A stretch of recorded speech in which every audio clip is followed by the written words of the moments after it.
I'm Justin Barrett, president of Blueprint 1543. And I am Ana Avila. Welcome to this Integrated Life, a podcast for those who seek to engage with life biggest questions using the tools of the sciences with theology. Welcome, Justin. Thank you. It's good to see you. Good to see you too. Welcome, everyone. We are going to continue to talk about integration, our favorite topic here. But, Justin, I thought this time we could talk about integration gone wrong.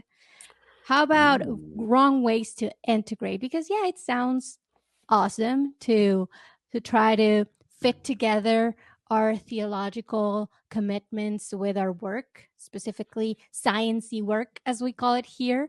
But I'm guessing there are ways that we can do that in a wrong way.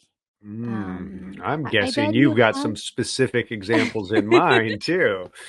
a few, but I want to hear your thoughts first. But before that, I thought we could remind people about the ways we do like to integrate. You have shared before in other episodes the ways you propose we should integrate. For example, understanding how our theological commitments provide foundations for the science work we do, how our faith influences our motivation to study, how it informs our research methods, impacts our presentation of findings, and color our relationship with colleagues. We have talked about those good ways to integrate before. So if somebody's new here and doesn't have a clue of what we're talking about, maybe do a quick summary of these good ways we try to integrate and why. Okay. It sort of all begins with what you might call a theology of vocation. That's just fancy theology speak for what you're called to do. Vocation, that's what it literally means, is, your calling. And it is my view, and I'm not alone in this, there are lots of us who think that there are lots of ways that God can call us, lots of different kinds of jobs or careers that we can be called into, not just formal ministry. And one of those career areas is the sciences. But if God calls us into a space, he wants us to be his people in that space. He wants to do something in our lives, and he wants us to be typically his vehicle to make some kind of change in the lives of others or in the world. Well, how are we going to do that if all we're doing is science that looks just like every other kind? Approaching it, I should put it that way, that we approach our scientific career the same way as anybody else might, whether they are a Christ follower or not. So what we want to be is, I think, a little bit reflective on how it is that our Christian commitments, our faith, our theology, if you want to get fancy, that is those sort of foundational commitments, can inform and motivate and inflect the way that we do our scientific or science-related career. And so as you summarize, I've got 5 sort of questions that I think help guide those reflections. One of those is how does our Christian faith provide a foundation or help ground the doing any kind of science at all? We want to be a little bit reflective about that. Do the commitments of our Christian faith sort of map onto the foundational assumptions of doing scientific kinds of work? I would say, yeah, they do. But they're foundational in another sense, and that is that there's a motivation. The Christian faith gives us motivation to pursue some kinds of scientific pursuits, or at least it can. That's my view on this, that if God has given us responsibilities to be caretakers of the world and of each other, he wants us to have also the tools for doing that well. And the sciences can be very good tools for doing that, just that kind of work, for taking care of the world around us. Think of that very broadly, and taking care of each other, learning how to love each other better. The sciences actually can be useful in this regard. So there's some motivation, and there's some what you might think of as philosophical grounds, and I'll refer people back to the previous episode to sort of learn more about that.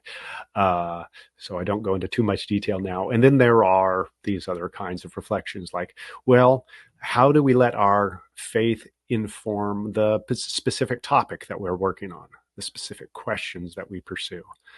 Some, I think, are going to more tightly resonate with our commitments and what we're called to do than others. That doesn't mean some are necessarily better or worse, full stop, but that for us, we should be reflective on about, well, which kinds of problems am I called to address by using the tools of the sciences? Or what kinds of questions will I sort of wrestle with? How does my faith encourage me to work in a particular direction on particular topics? So topics, then our methods. How does my Christian faith inform? How does it impact the research methods that I'm using? That could be my treatment of human or animal subjects, the lengths I'm willing to go to obtain materials for my scientific study. Everything that sort of falls into that research ethics, my use of statistics, analyses, other kinds of, there are lots of particulars there that you could get into. How does my faith impact my interpretation of the findings? The so what, who cares? That is how I sell it to the public, but also to funding bodies. Am I being not just having integrity there, but am I drawing out the right conclusions given all of what I take to be true about the world? That's actually kind of more interesting part. I'm speaking very abstractly there, but what we often, I'll give one quick little sort of illustrative nugget, and that's often when you hear people say in medical sciences talking about what's the implication of this research? Oh, it's going to help people live long lives. Well, built into that answer is an assumption that living a long life is a good thing. Mm-hmm. Most of us don't disagree with that. But with anything like living a long life, we might say, yeah, but is it a good long life? Is it a rich? Is it a fulfilling long life? Is it a thriving or flourishing long life? Or is it just longevity? And if it's just longevity, then is that really a good thing? It's a question worth asking. And does our faith give us reasons to think that's a good thing? Or more broadly, it turns out that our worldviews, including our Christian commitments, if we're Christians, or whatever your worldview is, colors what you think of as a flourishing, full, rich life that's worth living. Well, that's right. Then a lot of the implications we draw from work in the medical sciences, in the human sciences, in lots of sort of practical areas where we say, oh, this is going to improve human lives. Oh, improve? Why is that an improvement of human lives? On what basis are you making that claim? That's not a scientific claim. That's a value claim that's coming from someone. Okay, so that's drawing out implications. And then the fifth sort of question I like to ask is my Christian faith leading me to treat my colleagues, my collaborators, my lab mates, my competitors in a different sort of way? Am I loving them well? Am I recognizing in them that they are fellow image bearers? They're imagers of God. God loves them, even if they annoy me. So those are the kinds of, or whatever they are. Do I try to avoid instrumentalizing them or treating them as less than human, or just treating them as just brains walking around on meat sticks or something like that? So those are the kinds of things that I think of as integrative types of questions. If I can answer those questions in a satisfactory way, I'm finding ways of bringing my Christian faith together with to inform the use of these tools of the sciences. And I think that's part of the way that I see the right relationship in integration is we think of the sciences as good tools that are given to us. They're not equivalent to the Christian faith. And so they've not sort of I don't use the dialogue kind of way of thinking about this relationship, that there's the Christian faith that talks over here and there's the sciences that talk over here, because it's just, that's not the right relationship. The sciences are tools. They're tools for discovery, for figuring things out, for growing understanding. The Christian faith is so much more than that, right? That accepts tools like historical study, like textual study, like philosophy, like just going outside and looking around, and the sciences. So we've got to put those in right relationship too. And those being the Christian faith and then the sciences, they need to be in right relationship. And I think the right relationship is to recognize the sciences for what they are, really good tools, maybe gifts from God even. But like any tool, they need to be used appropriately and they need to be taken care of. So I've Yeah. got a chainsaw. If I use the chainsaw wrong, I will hurt myself and I won't cut things as well. And I've got to know how to use it properly, and I got to use it for the things it's good for, and I need to take care of it too, so that it's ready to use when I need it. Um, and we Yeah. can think of the sciences as like chainsaws. Awesome. Chainsaw science. I love these questions. I think they're very useful, even for people who don't believe they have a particular theological commitment. I know that some people, when we talk about integration of faith and science, theology and science, they can get a little bit nervous. But once we go through these questions, even if we don't come from a particular faith tradition, we all have values. We all have um, answers to the big questions in life, even if we haven't articulated those answers. And all those beliefs influence the way we walk through life, including the way we work, the way we do science. So I think it's valuable for all of us to recognize that science is not this objective thing that exists apart from our beliefs, our values, our inclinations. We need to recognize that all of those things, those philosophical, metaphysical things, color our lives every day. And we need to understand how to do a better work, hopefully. And I was wondering if you could, to transition into how not to integrate, maybe you could tell us a little bit about how you came up with those specific 5 questions, because there are many questions you could have asked, but I am guessing you picked this particular 5 questions because you think those are good ways of asking how our theology is influencing our scientific work, while there might be other questions or other approaches that are a little bit problematic maybe and interfere with the scientific work rather than helping it. I don't know if that makes sense. Yeah, it does make sense. Well, to your question about how did I come up with these, in full disclosure, I mean, I borrowed some of it from the work of C. Stephen Evans, is a philosopher. He's a Christian philosopher. Maybe he's retired now. I'm not sure. Um, but he wrote a really helpful book that was mostly aimed at psychologists. And when I was an undergraduate, I read this book. When I was a student at Calvin University, now it's called, in sort of our capstone class for majors. It was one of the readings, and I was impressed with. He had sort of 3 of these dimensions of sort of. He didn't pose. I don't recall that he posed them as questions, but he talked about 3 different ways in which the Christian faith can and will impact how you do psychological science. And they map on to my middle 3 questions pretty closely. And so I've since then, through my experiences just being a scientist and doing it and reflecting on, well, what else is there? Is there anything else that should matter? I sort of have added the ones on the 2 ends to get my 5 questions. So that's kind of where it's come from. But this whole approach is an approach that's sometimes called role integration. Role integration. So what role, ROLE, not bread roll, ROLL, or not rolling down the hill roll, but which role or function or what are you doing? And this is as a scientist, my role as a scientist. Mm-hmm. How does integration happen there?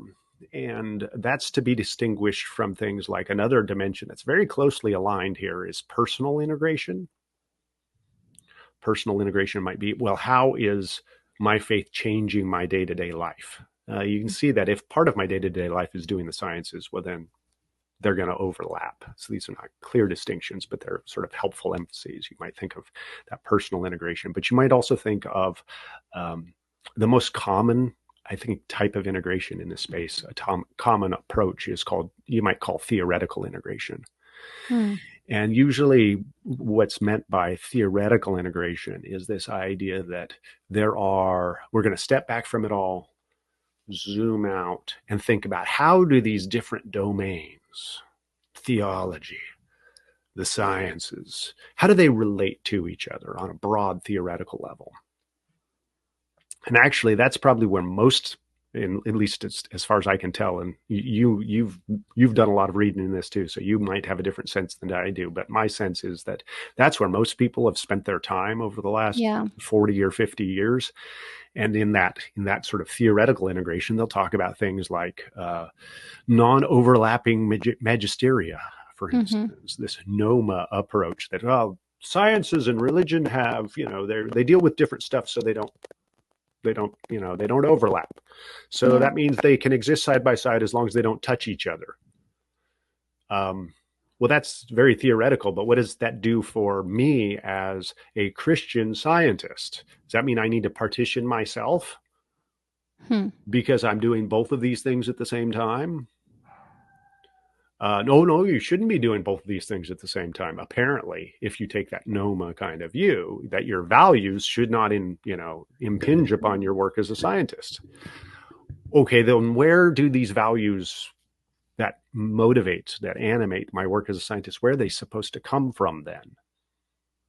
That's where the theoretical integration just doesn't feel like it lands for me in my day-to-day life. I can zoom out and think about it in an abstract sense, but what work is that doing for me in my day-to-day work as a scientist or working in a science-related field? Now, I mentioned the NOMA. Of course, there's also the conflict kind of view on this. That's another model of theoretical integration. Science and religion, whatever those two things are in conflict.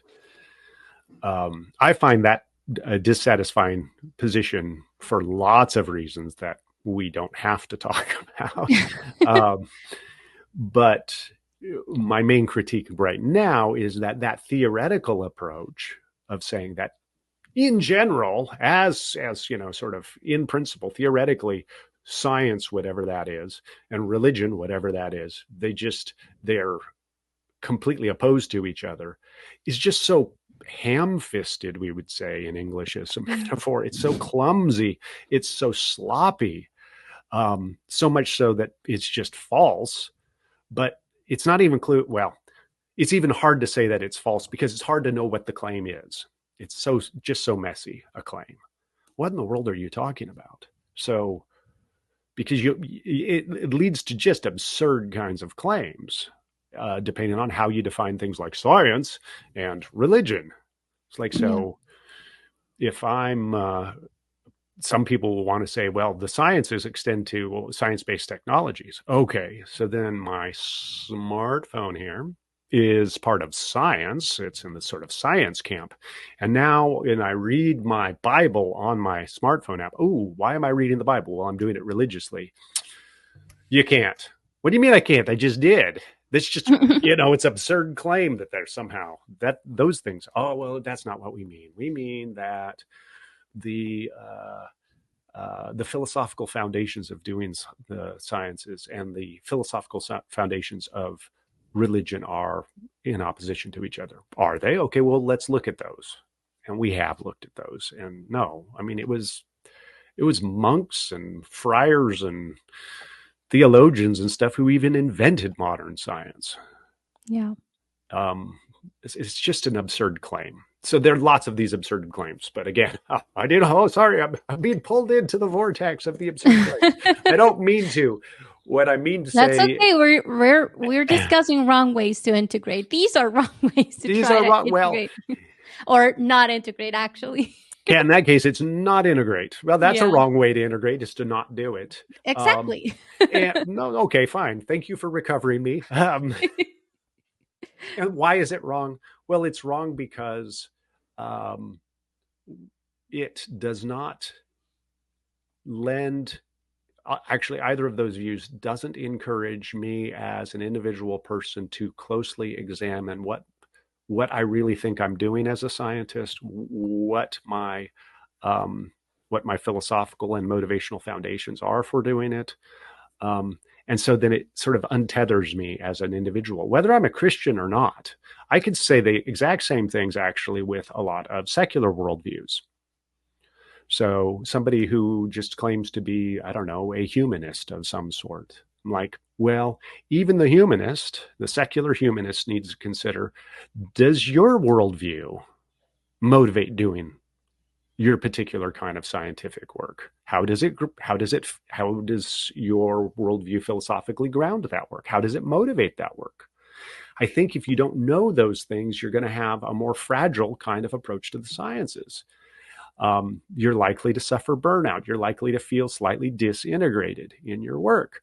And maybe even more importantly, instead of taking your values with you into that space, you're probably, because you're not inspecting those values, you're not bringing them to mind, you're probably just going to pick up somebody else's values. Mm. Well, whose are those? They may be people's values you don't really resonate with. Even if you're a secular humanist, you might find that you've adopted the values of some anti-humanists in the sciences. Yep. There are plenty of people who don't think much of humans, as well as secular humanists, humanists, meaning that we kind of like humans. There are plenty of anti-humanists. Well, do you want to just sort of accept their values without even thinking about it and saying those are the values you have to adopt for doing the sciences? I suspect you don't if you're an enthusiastic humanist. Those are just some of the examples. I also think it's the case that some atheist worldviews just don't even make sense with doing certain areas of the sciences. That doesn't mean they can't do good science, and they often do. I think they just do it with sort of uninspected assumptions and then draw really flimsy conclusions as a result because they haven't been careful and reflective in thinking about how their worldview is integrated into their work as a scientist. So I think this is really important for Christians, but I actually think it's important for anyone of any worldview. It just makes you a whole person, and it's going to improve the quality of what it is you're doing. And it's going to preserve a certain amount of diversity in viewpoints that I think is healthy to the scientific enterprise. Instead of us all just sort of, I don't know, drifting to some murky middle. Sorry, that was a lot. I'll pause. I'll let you prod me. No, that's great. That's great. And I think this gives us a lot of food for thought about how we are approaching this integration thing or not approaching it, thinking we are being so neutral and objective when we're actually not realizing that either somebody else's values is coloring the way we work, or we're just bringing our own values and treating them as they are truth and neutral, and that everybody else should embrace the same things we believe in. So I think this is good for everyone to pause and think about, okay, I am integrated somehow because I'm a person. I need to be a whole person. That's the way I am drawn to function, but am I doing it right or I'm not? So let's continue talking about wrong ways to integrate, because I Okay. do want to give voice to those who feel that sometimes the God question or the theology is getting too much into the science. There are reasons why people push for this methodological naturalism and things like that. What can be some of these reasons of trying to keep, I don't know, God at bay, maybe out of the lab? Why would some people try to, assuming they're not raging atheists who thinks the God question is stupid, and people who may believe in God, but they think like, oh, yes, but let's pretend he's not here for a minute. Yeah, that's a good question. So, and we've previously talked about how most sort of virtues are in between two different vices. Mm. There's this virtuous middle, is a very Aristotelian idea, an idea from Aristotle, that there's this sort of virtuous middle. And I think this is, again, one of those domains where there are sort of two extremes at least on one continuum, that we probably want to avoid. One of those is the claim that our faith, our theology doesn't matter at all to doing science, right? And maybe in principle can't matter to doing science. Okay, that's one extreme. The other is that science collapses into nothing but theology.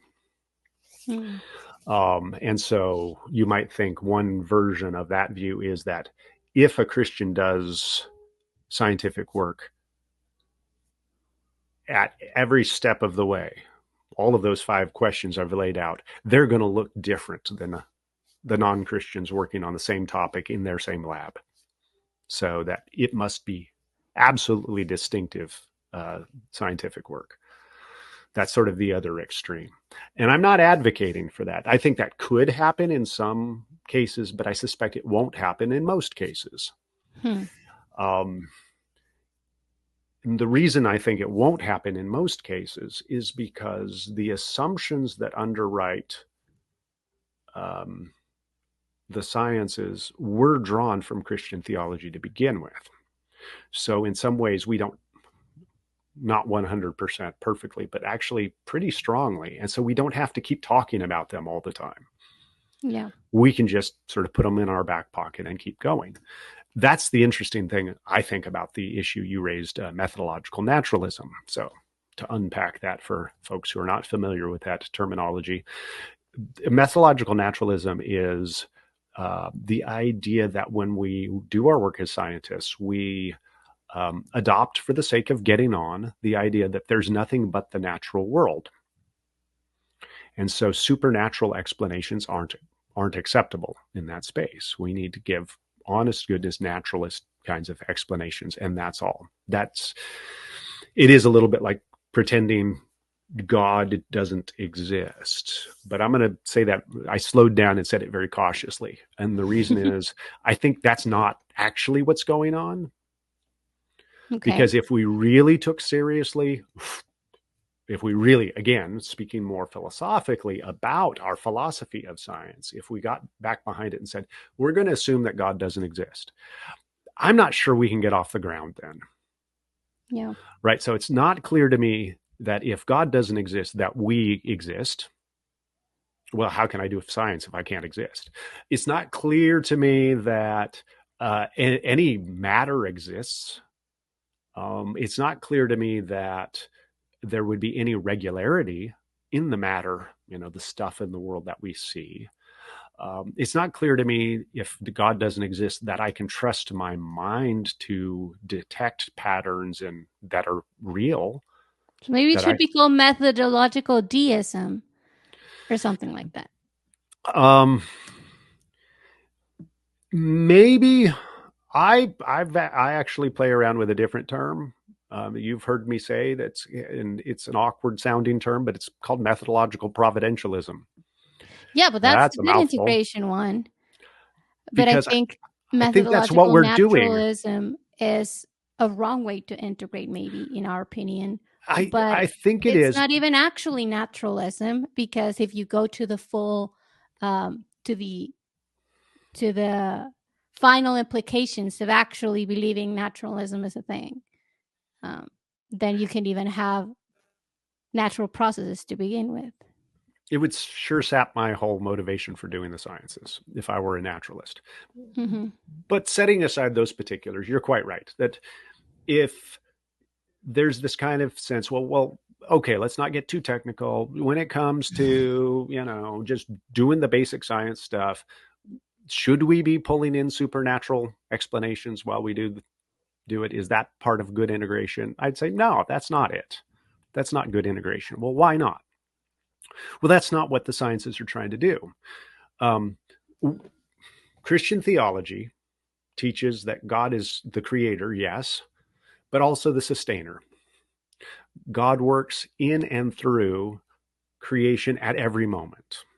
Without God's activity, without, sometimes we say, his sustaining hand, if you want to use anthropomorphic language, it all stops. It all disappears. Nothing exists anymore. So God is active at each and every moment. So every natural explanation is a supernatural explanation. Mm-hmm. And it doesn't really add much to our understanding, to our scientific theories, if we propose something like, well, we'll go back to one that's really familiar to everybody, old school kind of gravity. Newton's Mm-hmm. sort of, okay, here's the law of gravity. He could have called it God's law of gravity, but we would also say, I don't know, whatever, the Krebs cycle is God's Krebs cycle. You could put God in front of all of these things, but at a certain point, it just becomes redundant. You're not adding anything to the explanation by just putting the word God in front of it. Or if you take my point. Yeah. So because our Christian theology teaches that everything natural is supernatural, you're not adding anything by saying it's supernatural. That's not what the sciences are trying to do. Mm. Where people will try is if they think God is doing something out of the ordinary, extraordinary, miraculous in a particular moment. They're going to say, well, this is where God sort of has gone, is doing a little bit of improv or whatever metaphor you like. He's soloing and, just sort of riffing here. Yeah. The song is still playing in the background, but it's God's solo time here on the guitar. And or whatever metaphor you want. He's doing something special for a special reason at this moment. That's cool. That's not what science is about. It's not about detecting the exceptional. It's about figuring out what are the background usual conditions. Yep. And so jumping in with, oh, we see a weird little deviation from the normal pattern. There's God. Well, that's just bad theology in a sense, because it was all God.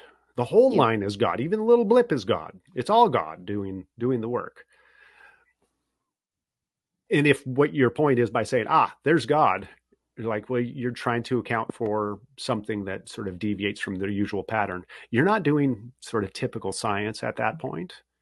You're just saying, we've got error in our model. Every scientific model has error. And I'm going to now try to account for that error in a non-scientific way, in a theological way. Cool, you can do that. But it's weird to do that. It's in scientific kind of context, because that's not what the sciences are about. They're not trying to account for particular one-off unusual events. That's not their thing. So this is tricky, and I know some folks will disagree with me on this, but at least that's my view on this. We shouldn't be working hard as Christians to insert ourselves as the people who are pointing out the error in the scientific models and trying to account for that theologically, as opposed to, no, what are the basic dynamics? How does God usually work? That's how the sciences, that's kind of what their job is. That's kind of what they're good at. And so I'm not encouraging us Christ followers to sort of mess that up by saying, oh, and we're going to add to that every time there's a deviation from the usual pattern, we're going to go, ha, look, God's doing something really cool here. Like, there's nothing wrong with that philosophically or theologically, but that's sort of mucking up what the sciences are doing. And it's changing, back to my chainsaw metaphor. It's using the chainsaw to do something that it wasn't intended for. And I would argue that there is something wrong theologically, because when it turns out that, I don't know, your model had an account for whatever, or you missed something, or the measurement was wrong, then your God is somehow smaller, or I don't. Yeah, it looks embarrassing sometimes when you went, here's something your model didn't explain. That's God working. And then the model gets improved and that disappears. And you're like, okay, what happened to God working? Yeah. And that's why, it's bad theology. No, God was working the whole time. Yeah. And it very well could be that even in some really miraculous types of events, where God really does do something special, God is still doing something special largely through natural processes. So one of my favorite scientists who writes about this sort of stuff, Sir Colin Humphreys, material scientist from Cambridge, he points out he's done some really fun articles and books on like the miracles of Exodus is one of his books. Mm. And he points out that a lot of these miracles that we see recorded in the Old Testament they're still wonders and signs of God doing something very special for his people, but that doesn't mean there isn't a natural mechanism that could be appealed to sort of account for what's going on there. And he thinks actually some of the clues are in the biblical text. Um, for instance, a real short for instance is just the when the Israelites crossed the Jordan River, the biblical text specifies that the waters of the Jordan, when the priests step in with, to the water, the waters pile up at a specific location, Mm. not where they are, but upstream of them. The waters pile up. He notes little details in the biblical text because he wants to read his Bible very carefully. He's like, well, why did they put that detail in there? Why is that important? And his suggestion is, well, it turns out that location is a site where since the Israelites crossed the Jordan, multiple other times in recorded history, we know that, outside of the Bible's recorded records, but in recorded history, that landslides caused by tectonic activity in the region has blocked the Jordan River at that point. Temporarily, the waters piled up behind an earth dam at that particular point. We know it's happened there. So he would say, that's the mechanism God used. The miracle is that it happened right then at that point. But it's not that God did something, using mechanisms that are completely out of the ordinary. The biblical text does not say God stuck his hand down or something like that, right?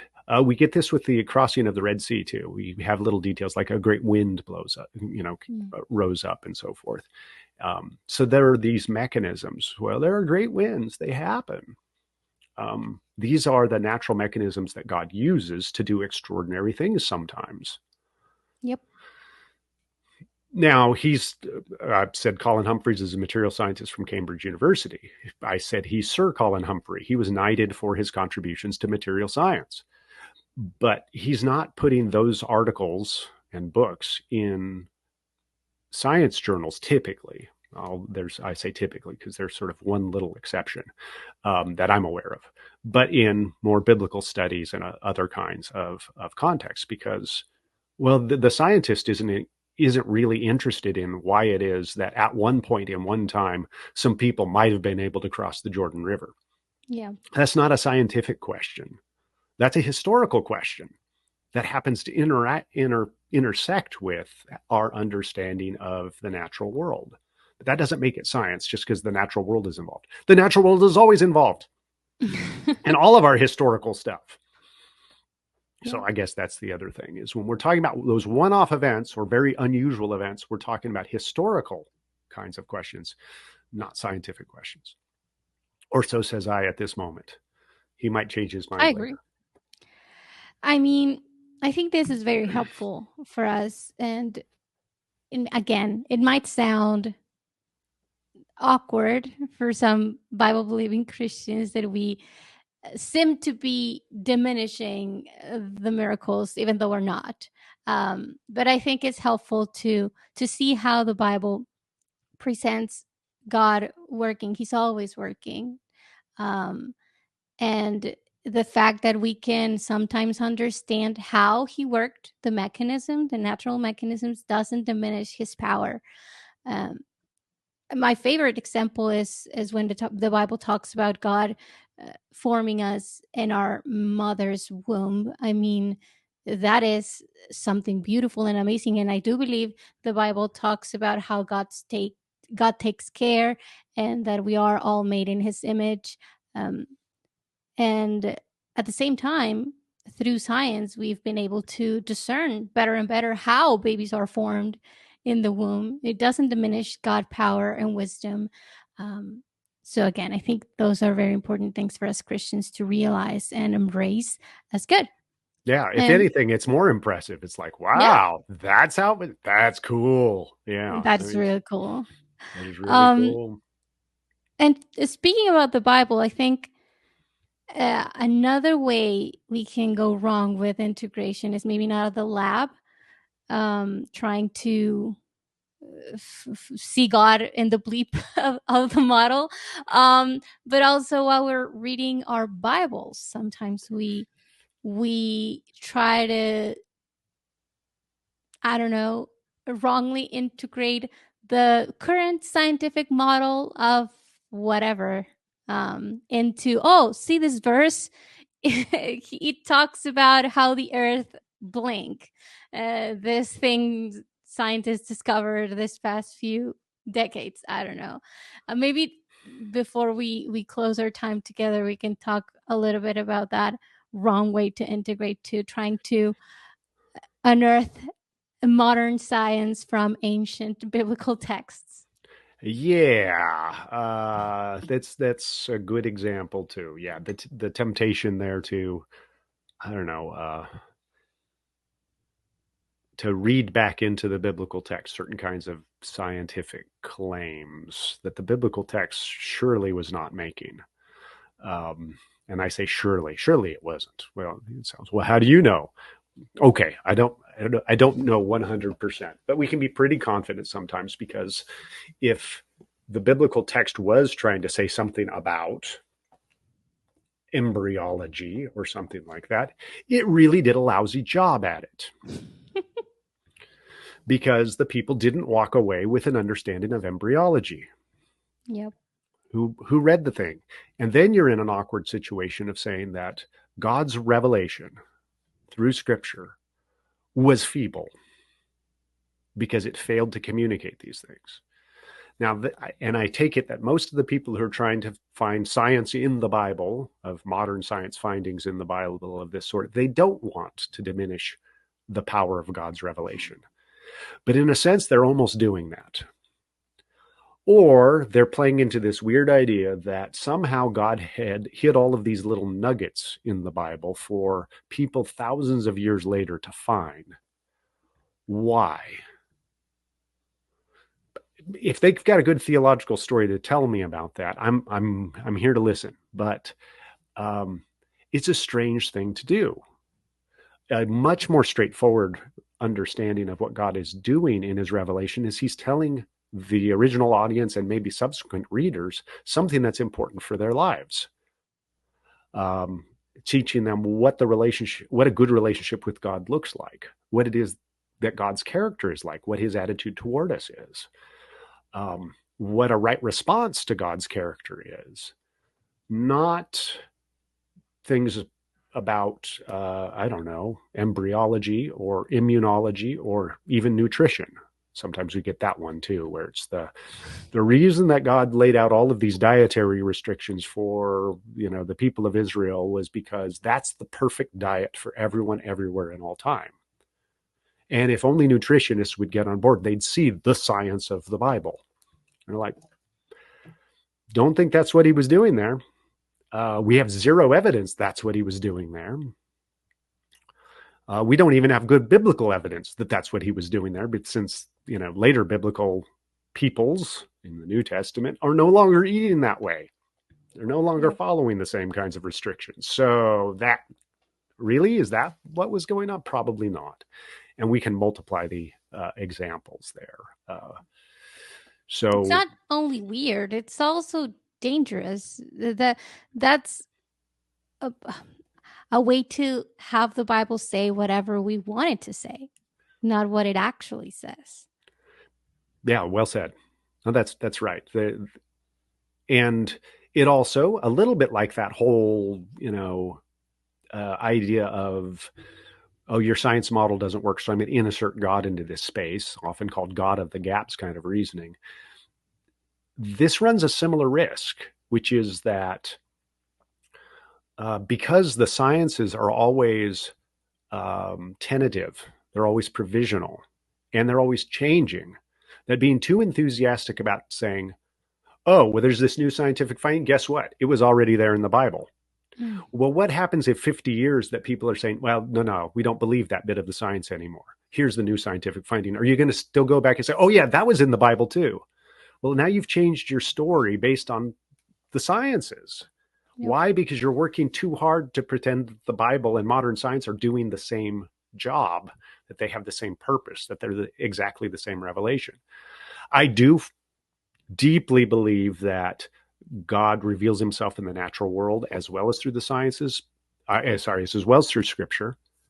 And I do believe that the sciences help us uncover God's revelation in the natural world. But it's always imperfect. It's always provisional. It's always, and it is therefore changing too. Just like our understanding of scripture is imperfect. And so then you try to get these two imperfect understandings of God's revelation and mash them together in some way. Of course, you're setting yourself up for some problems. So we have to be really careful about those kinds of integrative attempts. I do But agree. I do agree. I think we have given our audience a lot of things to think about. Hopefully, it's not too overwhelming, but helpful for continue to develop this integrated life we're seeking. Thank you so much, Justin, for thank you. spending some time with me. And we hope to see you all next time when we're going to talk about, I'm going to give a sneak peek because it's going to be our last episode for the year, the next one. And I thought it would be fun to come up with some integrated resolutions for the next year. Oh. I know you can give us advice on how to keep resolutions, and I know that you've done that on your channel before, but we can talk specifically about what habits or practices we can try to develop next year to become more integrated. So I'm giving you that sneak peek, Justin, so you can start thinking about it and for our audience to be excited about it too. Okay, I guess I have homework. You have homework. Thank you for watching, and we'll see you next time. Bye. Bye.